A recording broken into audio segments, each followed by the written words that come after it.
O programa geralmente... Eu tô vendo aqui os comentários no YouTube, tá? O programa geralmente começa que horas? Meio-dia. Meio-dia. Nós chegamos que horas aqui, doutor? Meio-dia e... Não, lá no estacionamento. Nós chegamos... 5 para meio-dia. Vamos...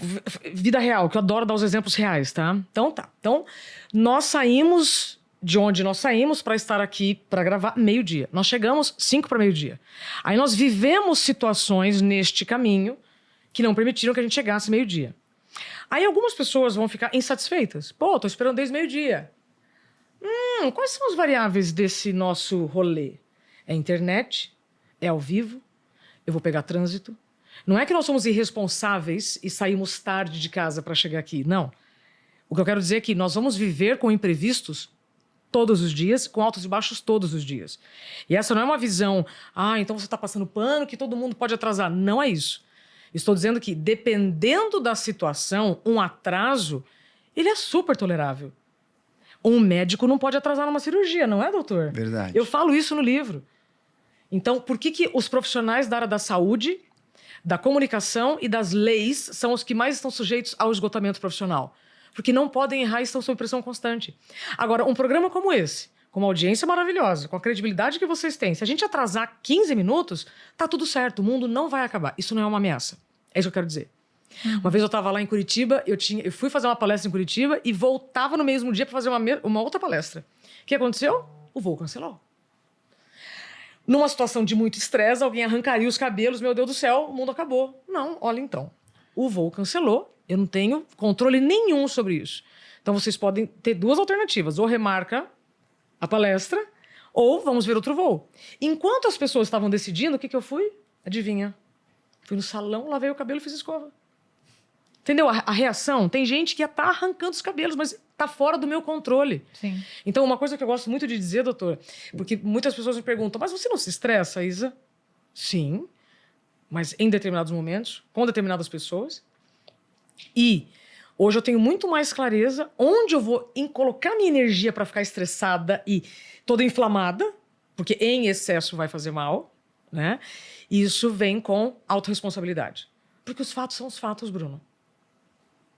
Eu não posso reclamar do trânsito de São Paulo se eu escolhi morar em São Paulo. Eu não posso reclamar que a chuva nos atrasou se eu já sei que quando chove o trânsito fica pior. Então, isso vem muito de autorresponsabilidade. Eu tô vendo aqui os comentários e achei muito lindo algumas coisas que a turma escreveu, porque vida real é feita de imprevistos e altos e baixos todos os dias. E sabe o que é saúde mental? Doutor, me corrija se eu estiver errado. Mas foi a maneira que eu entendi para simplificar, tá? Para todo mundo.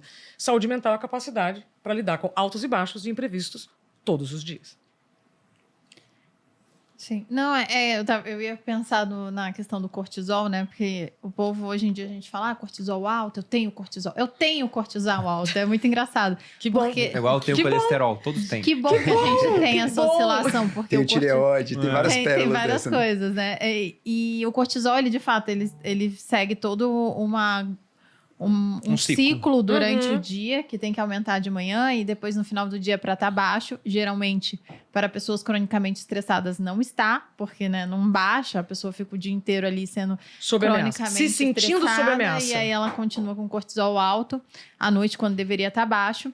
E isso talvez seja uma das questões que tem feito as pessoas ficarem...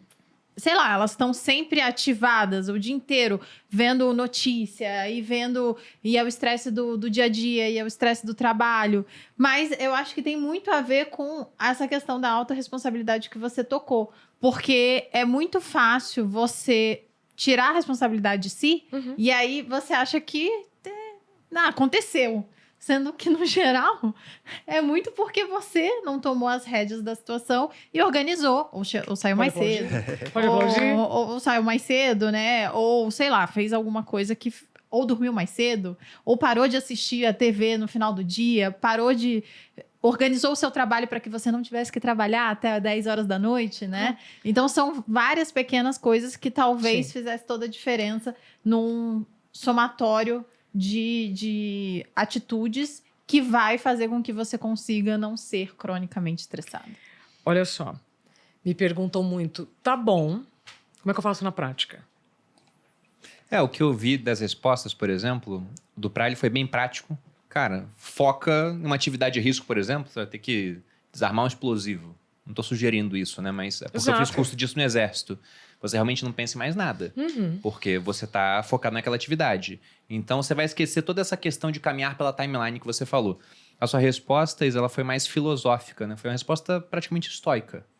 O passado já passou, o futuro não depende totalmente de nós, né? Tem coisas sob nosso controle e outras não. Então, Bruno. não adianta ficar pensando muito nessas coisas. Não, né? então, mais ou menos. Não é que não adianta pensar muito nessas coisas. O meu convite é para você olhar pelo retrovisor e considerar os fatos que nos trouxeram até aqui. Sabendo disso, o que você vai fazer? Essa é a questão. Nem todas as situações eu vou lidar como caso de vida ou morte. Essa é a questão.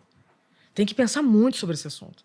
As percepções do tempo, né, o tema do meu livro, eu ouvi 150 pessoas, não é porque eu não tinha o que fazer, é porque eu queria entender por que estamos como estamos. E aí a gente entra na necessidade de criar uma cultura de autorresponsabilidade. Porque hoje culpam a internet como a ladra do tempo. A década de 90 era a televisão. Imagina uma televisão bandida, vilã, né, que agarrava as pessoas. E não é. Quem controla esse dedinho aqui é essa mente. Então, quanto menos eu quero falar sobre saúde mental, mais eu vou ter que lidar com as situações como se todas estivessem contra mim. E não é isso. A nossa existência aqui é muito... Ela pode ser muito mais equilibrada do que está sendo. Mas para isso eu preciso de autoconhecimento, eu preciso de humildade para reconhecer, então não é de hoje que nós estamos com esses problemas, né? O Rancelli, como você estava comentando, eu sempre uso ele nas palestras, ele sempre com o ratinho, e eu não mostro o nome do endocrinologista. Eu pergunto, quem vocês acham que é esse senhor com esse ratinho? A turma brinca, né? O Walt Disney. Nós tivemos outros contemporâneos do Rancelli, que inclusive um está no meu livro, que fala sobre as doenças do tempo.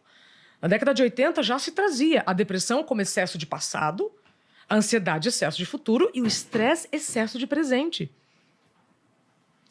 Resumindo, o que eu faço com isso? Autorresponsabilidade. Eu acho que esse exemplo do mercado vai ser o mais fácil para todo mundo entender.